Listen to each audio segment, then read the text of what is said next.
বাজার সরবরাহ সংকটে চলতি মাসের শুরু থেকে খাতুনগঞ্জের পাইকারি বাজারে কয়েক ধাপে বেড়ে দেশি পেঁয়াজের দাম ঠেকে ৮৫ টাকায়। বাজার নিয়ন্ত্রণে সরকার পেঁয়াজ আমদানির ঘোষণা দেয়। এতে সপ্তাহ ব্যবধানে কমতে শুরু করে দেশি পেঁয়াজের দাম ৮৫ টাকা থেকে নেমে ৬৫ টাকায়, অর্থাৎ কেজিতে ২০ টাকা পর্যন্ত কমে যায় দাম। এই মাসে সর্বোচ্চ গেছে ৮৫ টাকা, এই আপনার এখন ৬৫ টাকা সর্বনিম্ন। আমদানি যদি বেশি হয় আর কমবে। ব্যবসায়ীরা বলছেন, আমদানির খবরে পাইকারি বিক্রেতারা মজুত করা পেঁয়াজ দ্রুত বিক্রি করতে শুরু করেছেন, এতেই কমছে দাম। আমদানি বাড়লে দাম আরও কমবে বলে জানান তারা। অন্যদিকে দাম আরও কমার সম্ভাবনায় খুচরা ব্যবসায়ী ও ক্রেতারা পেঁয়াজ কেনা কমিয়ে দিয়েছেন।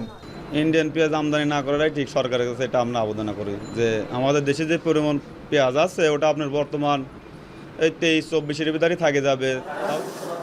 আমদানি করা পেঁয়াজ বাজারে আসতে সময়